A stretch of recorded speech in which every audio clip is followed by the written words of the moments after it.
Shalom, friends. Akiva Gersh here. In this week's Torah portion, we learn about the continuation of the 10 plagues. The name of the Torah portion is Bo, which in Hebrew means to come to.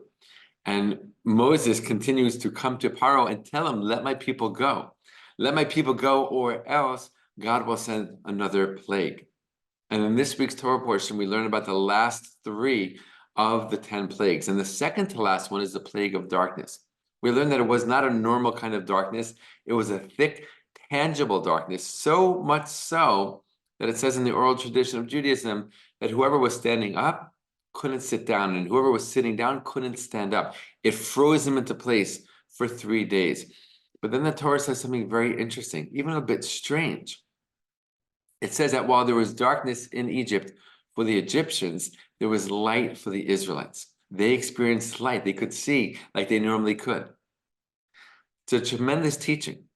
Right? What can we get from this? What can we extract from this part of the Torah portion, this part of the story? Is that even when there is, even if and even when there is darkness in the world, we can still experience light. We can still be light. We can bring light to the world. And we know that today there's a lot of darkness, all kinds of different darknesses plaguing the world, plaguing society. And yet, without shutting our eyes to that, we could still experience light. We can still find the goodness in the world. We can still experience joy in the world. We can bring goodness and bring joy to the world, despite all the darkness, in spite of the darkness. And in fact, that's really the only way that darkness will really eventually withdraw from the world. Somebody many years ago asked a very, very famous rabbi. He said exactly this: there's so much darkness in the world. What do I do? How do I fight it? How do I get rid of it? And the rabbi wisely said, you can't fight the darkness. All you can do is increase the light.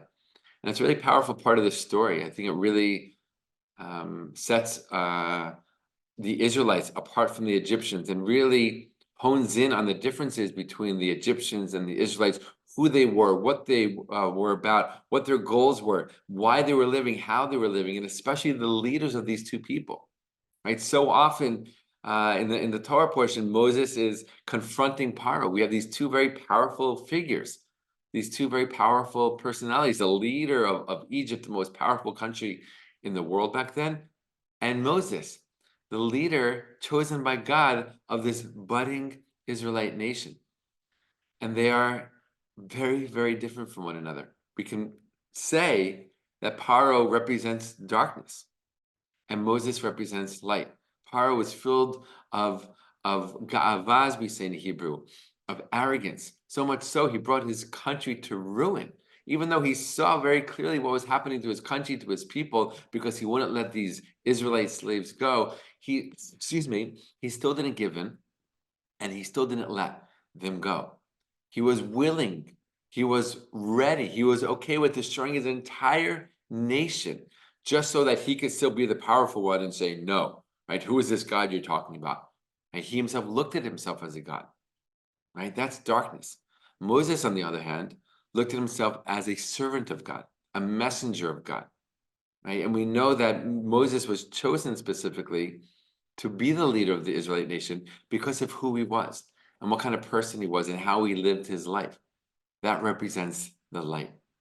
Right? So from this Torah portion, we can really take this very, very tremendous and important lesson into our own daily lives, that despite what's happening out there in the world, again, we should be aware of it. We should know of it. We shouldn't hide our eyes from it. But we shouldn't let it impact us. We shouldn't let it guide how we're going to live our lives. Even if there's darkness, we should always choose the light.